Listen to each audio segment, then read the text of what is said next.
Em sua viagem a Cuba, Lula mais uma vez envergonha o Brasil, defendendo uma ditadura e afirmando que sim, os brasileiros mais uma vez vão pagar a conta do socialismo na ilha caribenha. Este é o Visão Libertária, sua fonte de informações descentralizadas e distribuídas. Esse artigo foi escrito por Quintessência, revisado por Donda e narrado por Coreia com K. Lula, sem dúvidas, é um presidente diferenciado. Não apenas pelo fato de ser o mandatário com o menor número de dedos nas mãos ou ser o único que já foi preso para, em seguida, ser reconduzido ao poder. Também não é pelo fato de ter governado o Brasil durante o período em que o maior esquema de corrupção do mundo funcionava a todo vapor no país. Lula é diferenciado especialmente por ser um cara que quase não para no Brasil. Até o momento, Lula já fez 19 viagens para o exterior. Esse é o número 2 vezes maior que a média de seus antecessores. Poucos dias atrás, um dos destinos escolhidos pelo Molusco foi Cuba, a ilha da prisão da família Castro, com quem Lula nutre uma conhecida simpatia ideológica. Mal chegado da reunião do G20 na Índia e ignorado mais uma vez a tragédia no sul do país, Lula viajou para Cuba por conta do evento do G77. Na verdade, a viagem foi praticamente uma escala, antes do compromisso principal, a Assembleia da ONU nos Estados Unidos. E antes que você pergunte, sim, Lula nos fez passar vergonha por lá também. Em Cuba, o Molusco não nos desapontou.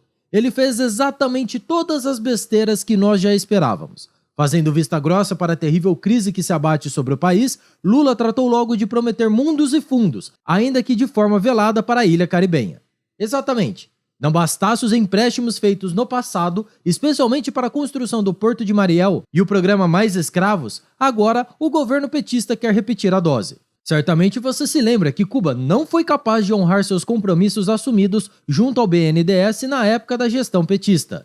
Hoje, já se sabe que vários desses empréstimos tiveram como garantia os recebíveis da indústria cubana de charutos. Nós, inclusive, já tratamos sobre esse tema no vídeo. Charutos cubanos garantiram um empréstimo estatal. O link está aqui na descrição. A verdade, porém, é que nem essa mamata de garantia, nem os juros mais do que camaradas fizeram com que o país falido pagasse suas dívidas. Cuba deve mais de $500 bilhão ao Brasil atualmente. E o pior de tudo, documentos vazados indicam que o governo cubano já afirmou categoricamente que não tem condições de pagar a dívida. Ou melhor, eles querem flexibilidade para negociar as condições de pagamento. Em outras palavras, estamos diante de um calote colossal que, dadas as condições do país caribenho, não será pago. De qualquer forma, tanto Lula quanto seus pares cubanos estão trabalhando duro para viabilizar novos financiamentos. Mais uma vez, com condições de pai para filho. Em sua recente viagem a Cuba, Lula e seus representantes assinaram uma série de tratados com o país comunista, a maior parte deles obscuros. Existe previsão para uma série de investimentos conjuntos entre os dois países.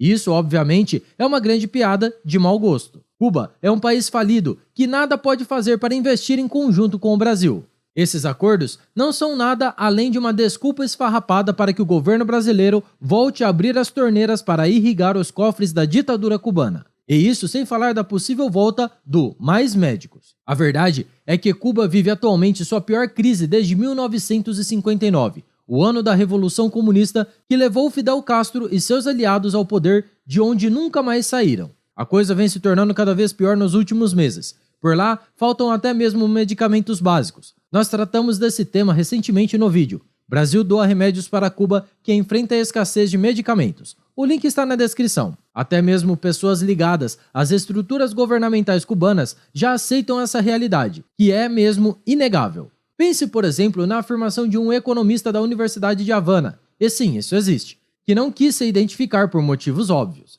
Segundo ele, citação, quando a União Soviética colapsou no início dos anos 1990, foi um tombo enorme para Cuba. Agora, porém, é muito pior. É como se Cuba estivesse rolando uma escada cujo fim não se vislumbra. Fim da citação. Mas essa realidade é ainda mais visível no dia a dia dos moradores da ilha-prisão.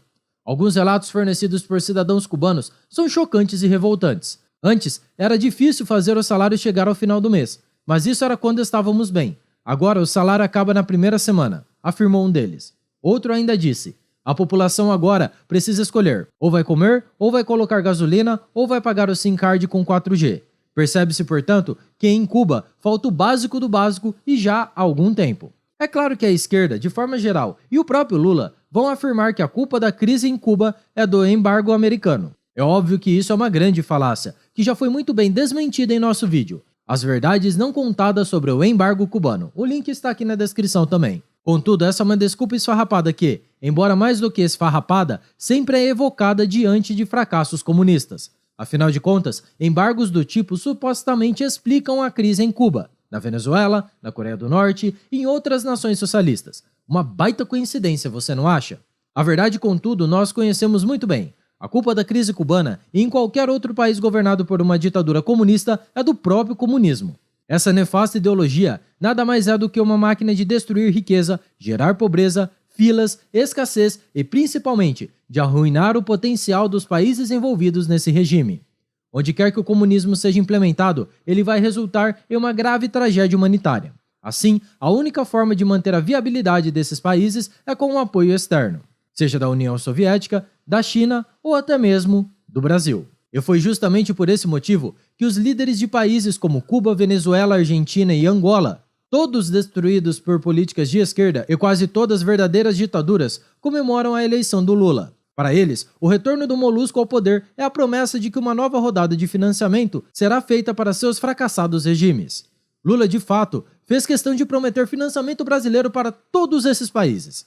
Se ele vai cumprir ou não, ainda não sabemos. Dado o seu histórico, porém, é bem provável que a coisa não fique apenas na promessa. Contudo, mesmo com essa ajuda paterna do Lula, com o dinheiro do pagador de impostos brasileiro, diga-se de passagem, não será capaz de evitar o inevitável. No máximo, o que os cofres do BNDES vão conseguir fazer é apenas adiar o colapso final desses regimes. Políticas socialistas de rígido controle econômico sempre cobram seu preço, e mesmo grandes potências, como as citadas União Soviética e China, em algum momento se dão conta de que o comunismo está fadado ao fracasso. De qualquer sorte, essa história toda serve também para demonstrar um ponto que nós libertários sempre defendemos.